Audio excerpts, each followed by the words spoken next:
வணக்கம். இந்த பதிவில் ரிஷபம் ராசி நண்பர்களுக்கு இந்த வாரம் ராசி பலன்கள்.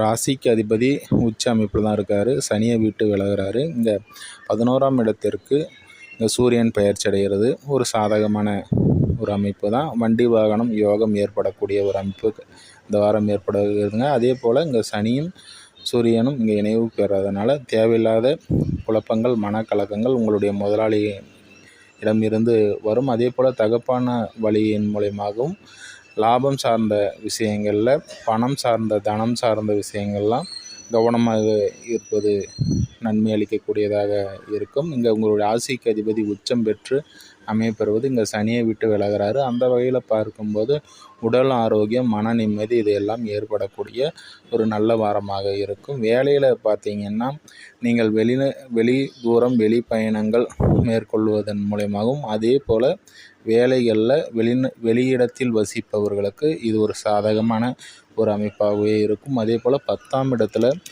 ராகு செவ்வாய் இருக்கக்கூடிய ஒரு அமைப்பில் இங்கே புதனும் இங்கே அமர்ந்திருக்காரு, 2ஆம் அதிபதி. அந்த வகையில் பார்க்கும் பொழுது உங்களுடைய தனம், குடும்பம் சார்ந்த விஷயங்களில் நல்ல ஒரு முன்னேற்றம் இங்கே இருக்கும். குடும்பம் சார்ந்த விஷயங்களில் மற்றவருடன் பகிர்ந்தக்காமல் இருப்பது நன்மை. இருந்தாலும் இங்கே குருவின் பார்வை நன்மை அளிக்கக்கூடியதாக அமைகிறது. இப்போ புதிய விஷயங்களை, புதிய தொழில்களை தொடங்குவதற்கு ஒரு ஏற்ற அமைப்பு, ஏற்ற வாரமாக கண்டிப்பாக இருக்குது.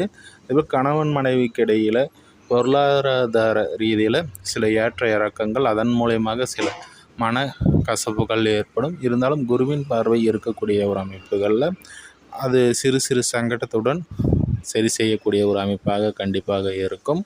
இந்த வாரம் முழுவதும் உங்களுக்கு சிறப்பான ஒரு அமைப்பாகவே இருக்குங்க. அதே போல் வெளிநாடு, வெளிமாநிலம் இது போன்ற அமைப்புகளில் இங்கே குரு வக்ரம் பெற்று 8ஆம் இடம் பார்வை செய்வதனால அவர்களுக்கு எல்லாமே ஒரு சாதகமான அமைப்பு. இப்போ வெளிதூரம் சென்று வேலை செய்யக்கூடிய ஒரு அமைப்பு கண்டிப்பாக இருக்குது.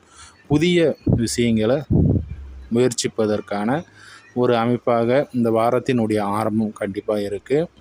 அதே போல் உங்களுடைய 3ஆம் அதிபதி உங்களுடைய பாக்கியஸ்தானத்திலிருந்து 3ஆம் இடத்தை இந்த வாரத்தின் ஆரம்பத்தில் பெறும்.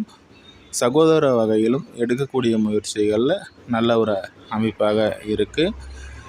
அடுத்ததாக இன்னொரு பதிவில் சந்திப்போம். இந்த வீடியோ பிடிச்சிருந்தால் லைக் பண்ணுங்க, சப்ஸ்கிரைப் பண்ணுங்கள், உங்களுடைய நண்பர்கள் ஷேர் பண்ணுங்கள், கமெண்ட் பண்ணுங்கள்.